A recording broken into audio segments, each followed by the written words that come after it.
And then we Thank you for answering all our questions, thank Prabhuji. you for uh, like what do you call, like putting me through a test in the morning. So Sorry, because I just no, made this no, no. all like I'm just lengthy for us. I like it's nice like because when these kind of questions come, it tests my understanding also. So I'm like kind of put on the spot, but I kind of like it. So thank you. Can I speak a little bit on what Purnika's answer? Like just a second. Yeah, you can. Yeah, so from what I understand, it's like it appears to a devotee that Krishna is favoring them. However, Krishna is non-partial because the desires of Krishna aligns with the devotee. So it feels like okay, we are being favored, but like devotees are being favored by Krishna. He is not favoring, he's just reciprocating. Yeah. So the word favor has such a connotation, so it just we kind of hung up with the connotation. So the Mm, thing is, he is reciprocating. yeah. Thank you, bro. Thanks for answering everything. Thank you. Hare Krishna. Thank you, Krishna Prabhu.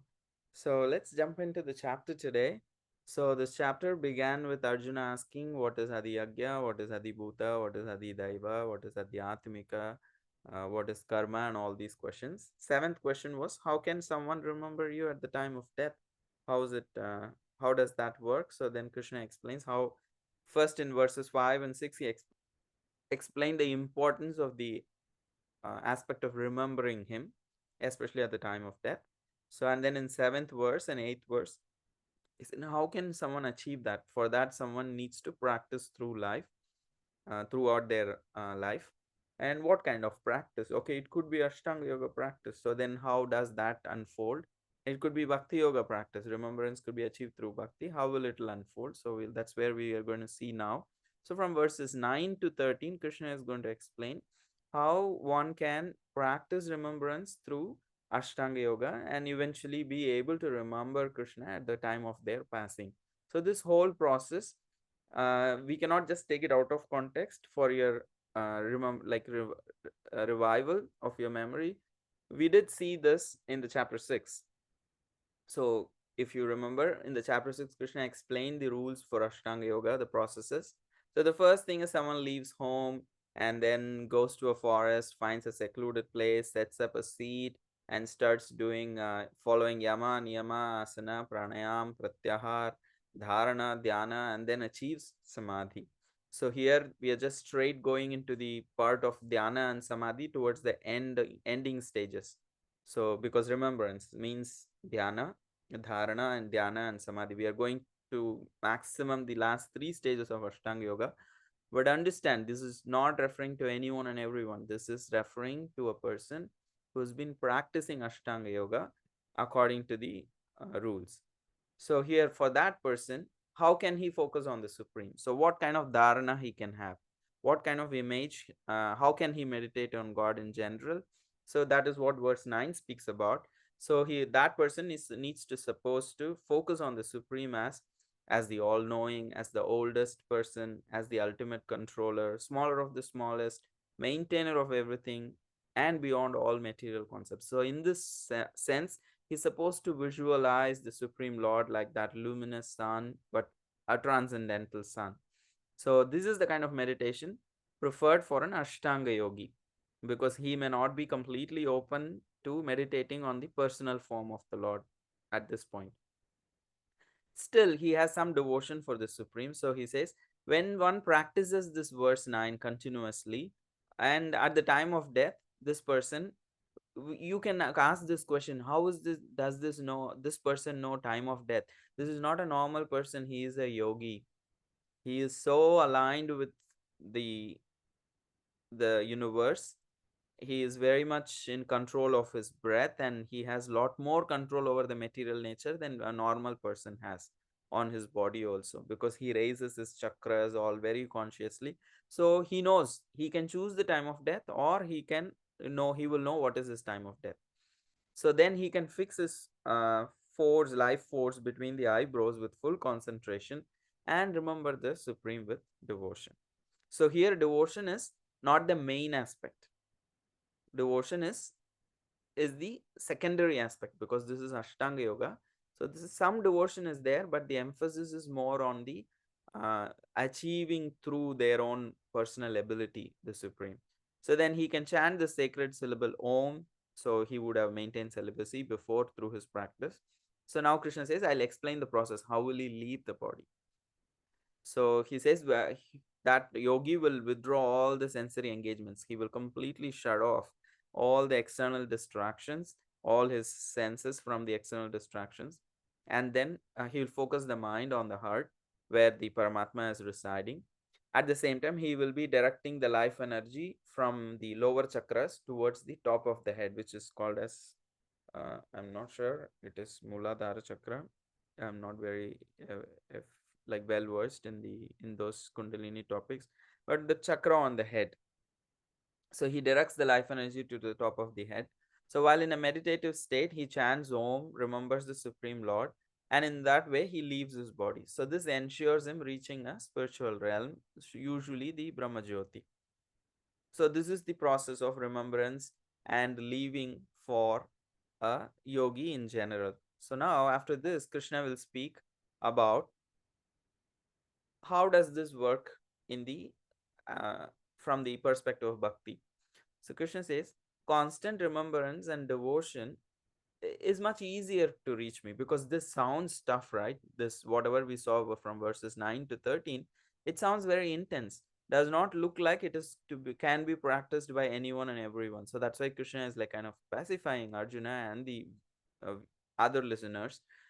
Don't think this is very difficult. There is an easy way, which is you continue to gradually practice remembrance of Krishna, and then and through that devotion and the constant endeavor to remember Krishna and the achievement of constant remembrance, it becomes easy to achieve the same or a better destination or a same destination. He says devoted yogis, they can attain Krishna or attain the supreme and are freed from rebirth.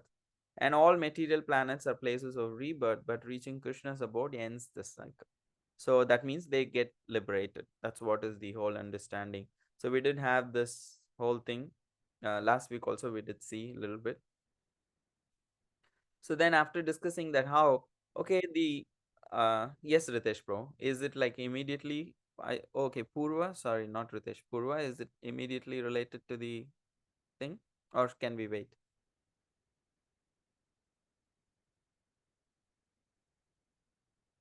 Purva, I saw your hands Yeah, raised. yes, I think my internet is a bit unstable, but can you hear me? Yeah. Okay, so my doubt was in verse 13, where in the purport we have devotees, personalist, and impersonalist. Mm-hmm. So you're asking what is the difference between devotees, personalists, and impersonalists? I think we lost you. Once you're back, let us know.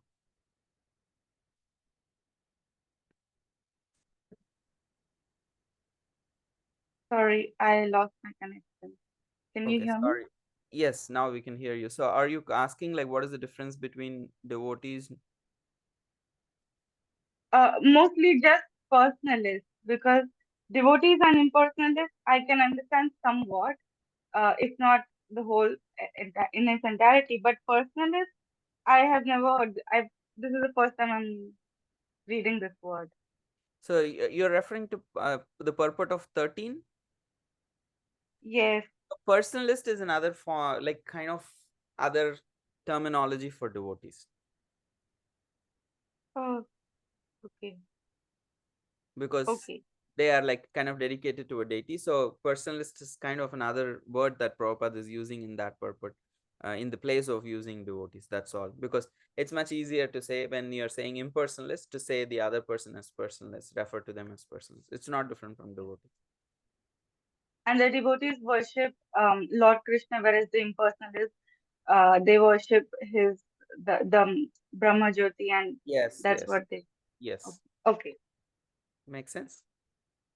Yes. Thank. So now that Krishna has touched upon the devotional side, that how it is much easier to achieve his remembrance and go back to him through the process of devotion. So now he is going to compare the material and the spiritual worlds. to emphasize like that what's the big deal about going to the spiritual world. So that he is bringing from the perspective how everything in the material world is temporary.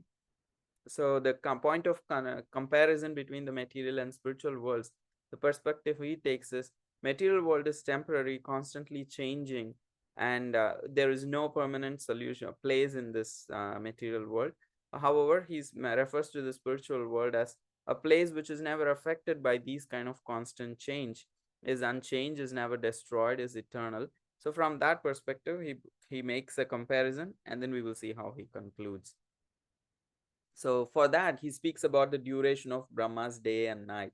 Why is he speaking suddenly about Brahma's days and nights? Because the whole material creation that we live in is all hinged upon the life cycle of Brahma. When Brahma's life cycle is over, the current material world that we are living in, the current material universe that we are living in, will be wound up. So we are like kind of helplessly roaming around according to the age of Brahma. So once Brahma's lifetime is over, so then we don't have a choice. The whole material universe that we are currently living in will be wound up, will be taken back into Mahavishnu, and we would have to wait whenever again we come out. So that's when that we'll be in a dormant state. So to show that how much we are like kind of helpless and dependent, so that's why Brahma's lifetime is being brought about. And imagine the amount of destruction, like creation and destruction cycles that happens in the lifetime of a Brahma, and the living entity is helplessly dragged through all of these changes. And I'm just realizing I could have put a whole chart of Brahma's lifetime. I didn't prepare. It's just striking me I should have done that. It's a complex number, so just remind me next week, even if it is like kind of we finish this chapter, so I can just bring that slide and explain more. So basically, Brahma's day has 14 like 14 it has 1,000 yuga cycles, or like 14 divisions. 14 divisions, and 71 manvantaras each under each one of those. So then, so we are currently like just past the 50th age of him. So during the day of his, the whole creation works normal, but during his night, until the heavenly planets, everything is like kind of filled with water, and in his day again it is recreated. But at the end of his life, everything will be annihilated. So there is partial destruction, there is final destruction, all of these things keep happening. So that's what Krishna is explaining here. So living beings manifest at the start of Brahma's day and merge back into the unmanifest at night. So when Brahma's night comes, then we all take shelter of Garbhodakshai Vishnu. But when his lifetime ends, then we go and take shelter of Mahavishnu. How long does Brahma live for?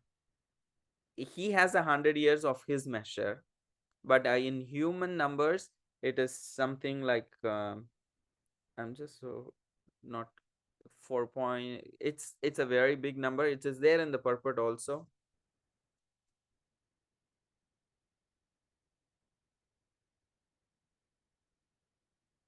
So it's basically 1,000 yuga cycles into 31, no, 311 trillion and trillion. 40 billion Earth years. Yes, I'm sorry, Pranika, if that completely satisfies your intelligence.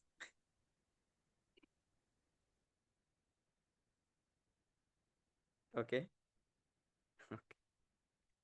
Yeah, so that's a way like kind of ridiculously long lifetime in terms of human years, but in his own years, as Ritesh said, he just lives 100 years. So it's like mosquitoes, like, or like other flies that take birth in our at our during our night, and even before the sun comes, it dies. So, but for in comparison to that, our life is very, very long. So yes, Ishwari. Yeah, quick question. If we are annihilated, as it says here, that means that when he chooses, just humanity is destroyed? Oh no, all living souls will go and take shelter. They are not never destroyed. Souls are eternal. So what happens is they go and take shelter. They become like merge back into the unmanifest at night. Means they all become they all go into a dormant state, and then stay in the abdomen of Garbhodakshay Vishnu at Brahma's night.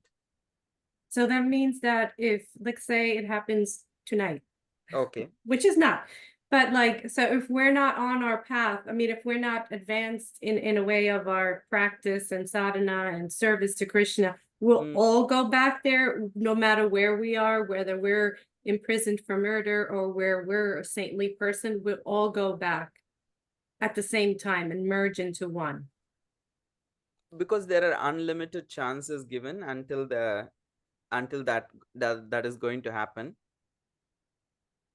So it's usually my question is like, it's coming from a place where like I have put so much effort. I may not have completely achieved perfection, but I have done some effort. So will it go to a waste, or do I have to wait for long enough when that thing happens tonight? Is that the place from which you're coming from? Yes. Okay. So I think So Prabhu, don't they start back? Don't they resume back? yeah, they will part of- resume, but her perspective is, do I have to wait for that awful amount of break, like that long break that's going to happen? So that is why we are being urged, take it quickly and take it and take advantage of it when the opportunity is there. Take it more seriously, because yes, that long wait could happen if we don't complete the job. Thank you. Yeah. So here the 18th verse, Krishna, the same living beings manifest at the start of Brahma's day and merge back into the unmanifested night.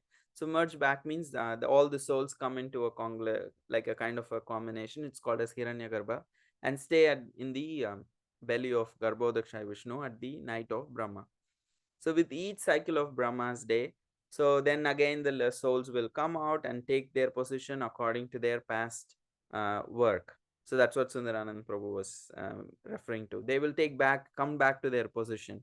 We will resume back wherever we left from, but would have to wait for the night of Brahma to end. So during his night, they are again like they will go back. So this is just going to be cycle again and again. Yes, Gokula? By the time of the end of Brahma's lifespan, if we do not go back to Krishna, then does our lifespan continue into the next Brahma's? So we will all be wounding up in Mahavishnu, and then when the next time when the universe comes out, which is like very quick in an eternal time span, so we will be populated in another universe.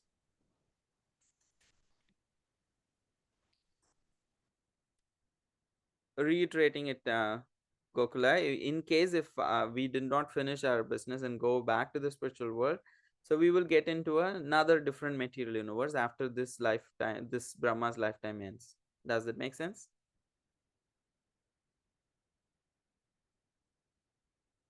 Okay, Mahidhar?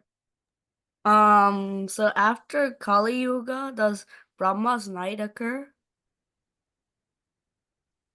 Okay, so I need to show the chart to explain that to you, Mahidhar. It's not at the end of one Kali Yuga. It is the end of his day, So his day has 1,000 such cycles of yugas, like Oh, Satya, Dwapara, Treta, and Kali. okay. That Okay. 1,000 cycles makes one of his day. Okay. So after that, so currently not. We are in the the middle of his life. Like he is 50 years old now, so he still has 50 years, and we are in the Dviparartha, like we are in the afternoon time of him. So there is still time for his day to end. So there will be much more yugas before there is going to be a partial annihilation. Does it make sense? Yeah. Okay. Thank you, Chakrash.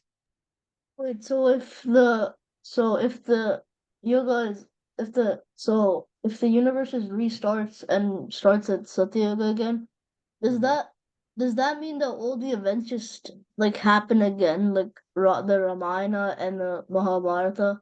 Yes, the history of the world is very cyclical. So it just happens again, like Yes. it's the same. The details will be slightly different. That's why we have different versions at different times. or somebody says this is how it happened, somebody says this is how it happened, because every iteration the details might change.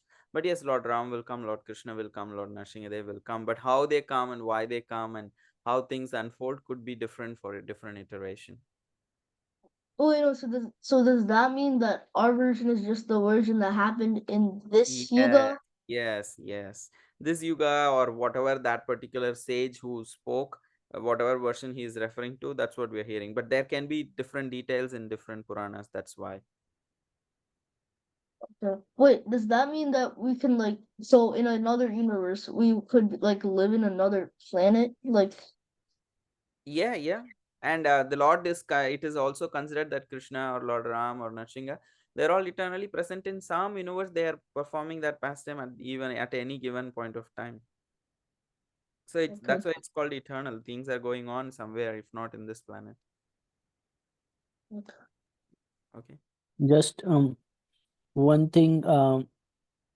So the principle remains the same though. Only the details or Details, yeah. specifics say Somebody else might be taking change. the place of Ravana. Ravana may not be exactly the same person. Yeah. Yeah. Okay. So again, reiterating because we had a break.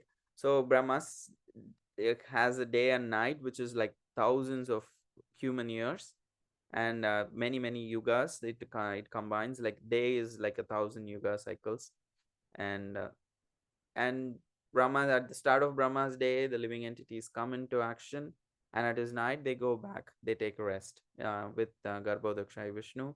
So with each cycle of Brahma, they again come back. With during his night, they go back. So in this way, this cycle continuously goes on.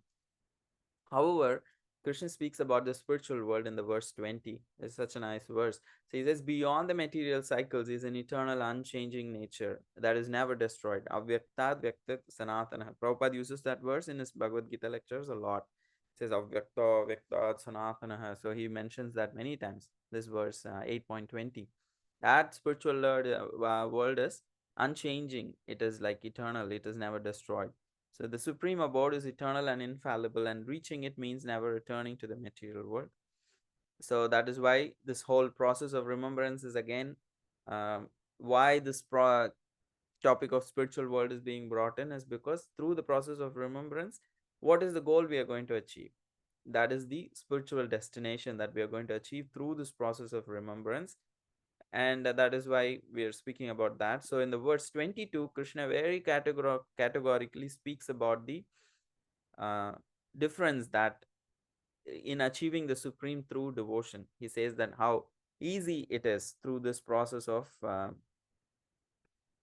devotion. So verse 22 of this chapter is like very kind of clear.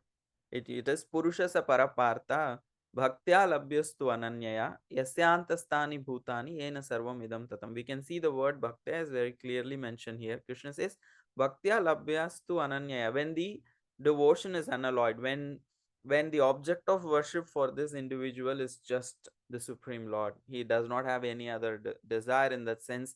He does not worship others. Ananya means there is no other object of worship. Only the Supreme Lord is the object of his worship. So when that person is Ananya Bhakta, so then it becomes very easy. Purushasa Parapartha Bhaktya Labhyastu Ananya. Only he can be achieved through exclusive, unalloyed, undeviating devotional service. And this Lord is like, and he says, although he is present within the abode, yasyantastani bhutani yena sarvam idam tatam. The Lord is situated everywhere and inside everything. Still, he can be achieved by the supreme by this devotee very easily and go to that supreme abode. Even though he is present everywhere, the Supreme Lord is present everywhere. However, through pure devotion, the soul can reach that ultimate destination, which is the personal home of the Supreme Lord. So someone may say, oh, Lord is existing everywhere, so the material world is also his home. So what's a big deal? Yeah, he is also existing everywhere. At the same time, he also has his own personal home. And that can be achieved easily through the process of exclusive devotional service. Okay, so thank you. Thank you, Ishwari. So it is verse 22 which speaks about that aspect of devotion in aiding our journey back to Krishna easily. So just winding up this particular section. So we spoke about remembering through the practice of Ashtanga Yoga meditation, and also Krishna spoke about how remembering him is easier through direct process of devotion service. And to that effect, he compared the material and the spiritual worlds. And what are we getting? Like through this remembrance, we are getting to go to that eternal place, permanent situation. And it is easily achieved through the, again, he's reiterating in verse 22 that that is very easily achieved. Even though he is available in every place, everything comes from him. It is very easy to go to his personal home through the process of exclusive unalloyed devotion. And now the last section of this chapter, which is like 6 or 7 verses, and it's already, how, what is the time for you guys? 9 a.m. Like it's 10 a.m., right? Sorry, I'm in CST today. That's why I'm a little bit confused. Yeah, it's 10 Already a.m. 10. Okay, 10. So I'll just give me few minutes. We'll just complete this chapter at least, like what do you call it? Theoretically. If there are any questions, we can take next week.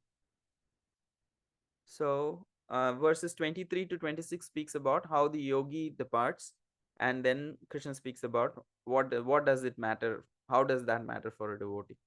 See, this verses 20 through to 26, they discuss about the yogic paths of departure, that how this yogi actually leaves his body, and what are the different outcomes that comes. So we are speaking about yogis. There are two kinds of yogis. One who is completely purified, who has no other desire than to actually achieve spiritual destination. And there is another yogi who still has some curiosity about the material world, who still has some eagerness to see things and enjoy things. So there are both yogis. So that is why there are two ways of passing. So the yoga process, if according to the time of departure, the result is going to change.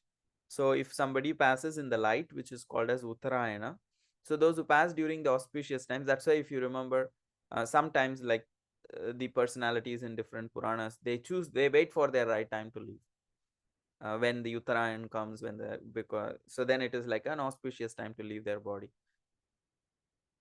So those who pass away during these auspicious times of like Uttarayan or during the day like that, uh, they actually attain Supreme Brahman.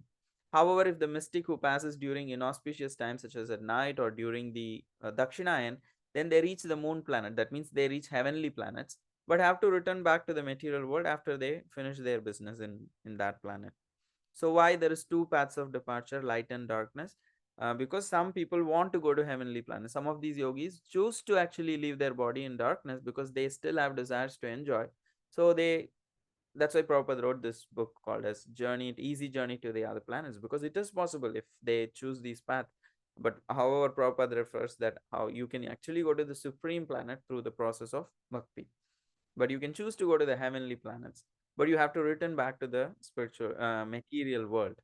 And when Prabhupada wrote this book, Easy Journey to Other Planets, and he was distributing it in India in a place called as Jhansi, so a person was very interested. He was so eager about this aspect of traveling to the other planets. He said, if I go back to the spiritual world, will I be able to get back to Jhansi? So that is just the understanding. Prabhupada said no. So then he got very concerned. Oh, I cannot come back to Jhansi if I go back there, because this person is not understanding how glorious that the spiritual world is, that Jhansi is nothing. So Chakresh, you wanted to ask something? Wait, Roji, how do like yogis choose when they die, like in the material, or like in Kali Yoga? Like how? So this is not specifying whether it is Kali Yuga or Satya Yuga. It is specifying if that yogi has that ability of through his practice of yoga, they will get that control over the body and the nature to some extent. That is why it is considered a mystic process. They will develop that ability through that process. Oh yeah, but what if the yogi who doesn't have any control like Well, then dies in an he's not a yogi. inauspicious time? Then he is not a yogi.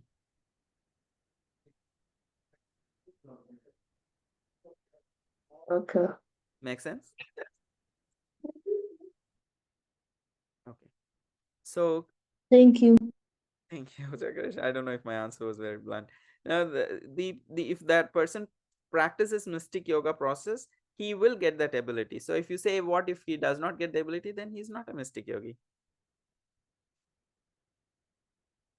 So I hope that answers your question. So the two paths of departure, light and darkness. So the Vedic teachings describe these two paths. So when the yogi leaves in the light, then he has no return. But when he leaves in darkness, he has to come back. So the idea is, Arjuna might be thinking, oh, then do I have to choose my time of death and all these things? It sounds like very kind of thing. So that's like Krishna gives an assurance. Arjuna, this is all for the yogis who are practicing mystic Ashtanga yoga practice. It is their now way of leaving the body. The rules are all for them, but you are following a completely different path.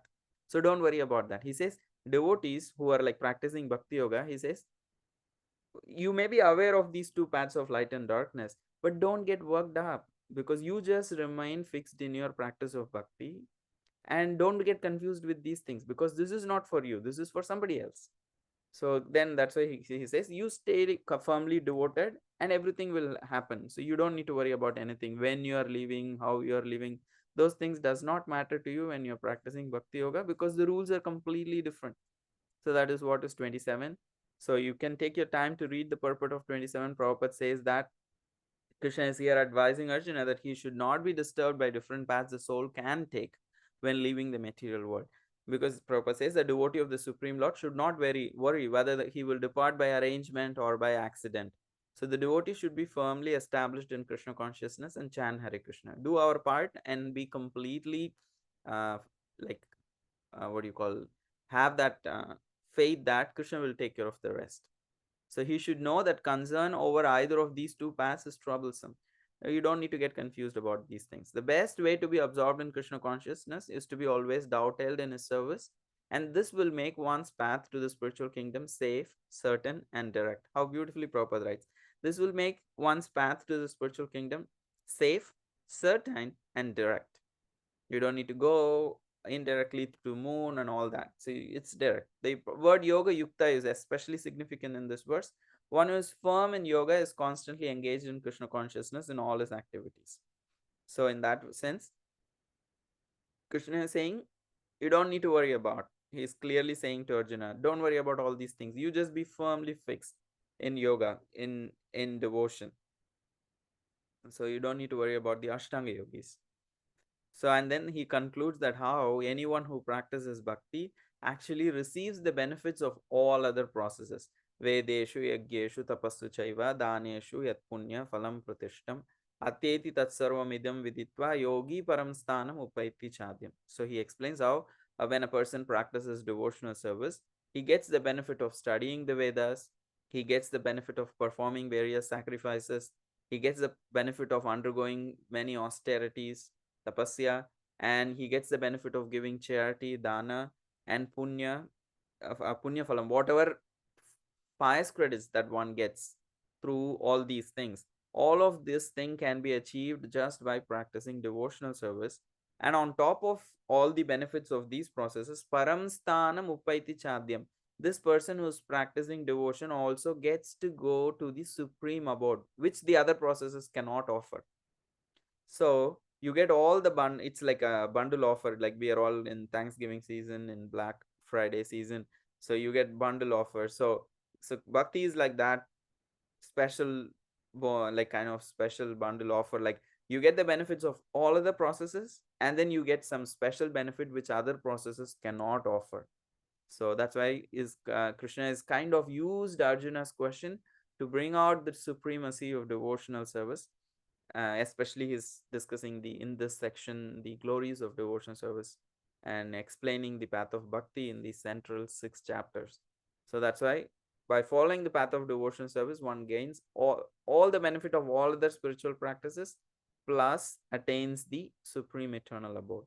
So that kind of winds up this chapter. So if there are any questions, you're feel free to stay, or if you have to go, you're feel free to go. So just yes, Parnika. Oh, I thought we were at the end of the class. That's how I was gonna answer. This is an end of class question.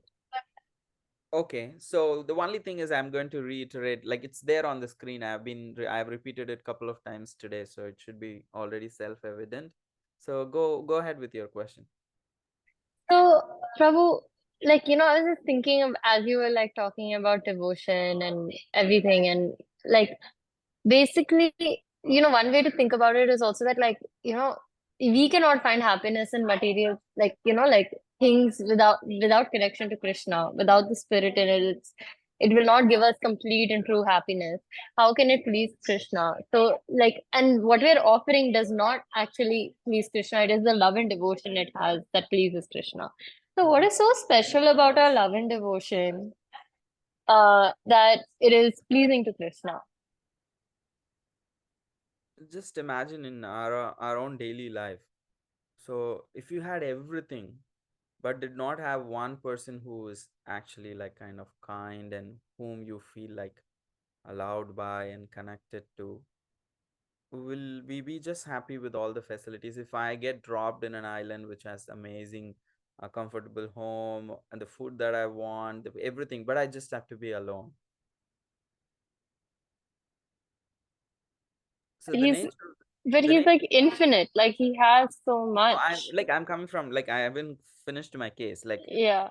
until what the case that I made, if you agree until here, then I'll take it where I want to take it. Okay. Yeah. Yeah, Prabhu, please take it. Yeah, so like the case is basically I'm building is like how the nature of the soul is, it's not it's looking for connection. So the happiness, the bliss potency that we have, ananda, is usually through connection with each other. So for Supreme Lord, he is self-sufficient, but the soul is not infinite like the Supreme Lord is infinitesimal. So we have an ability to experience ananda, but we are not self-satisfied. Krishna also has an ability to experience ananda, but he is also self-satisfied. So in that sense, the soul cannot be satisfied on its own. It needs to get connected to Krishna. So for our own benefit, then this whole process of devotion is for our benefit. So we both have the ability to connect, and we both have the, like, both Krishna and the soul has the ability to experience happiness. However, Krishna is self-satisfied and the soul is not. So that is where the whole thing comes. Does that anyway connect? I want your intelligence to fill in the other details. That kind of gives you an idea. No, because, well, okay, sure, let me think about it. Okay, so you think like Krishna is self-satisfied. He also has the ability to experience ananda and connection, but he is self-satisfied, but the soul is not. So you see where it takes you. And Purva, I really need to jump off in 2 minutes because I Yeah, have to it's another all event. right. I'll ask it in the next class. Don't worry. Give the question so we remember what you wanted to ask. Well, it is from the purport of the 14th verse where it says about Bhakti Yoga that there is a Shanta Bhakta who is engaged in devotional service in neutrality. So what Okay. is this neutrality? So neutrality is like sometimes there are individuals who would like to serve Krishna in a passive way. Like they may be like a tree, they may be serving from a distance. They may not have like an active personal kind of a connection in that sense. They are called as Shanta Bhaktas. They have Okay.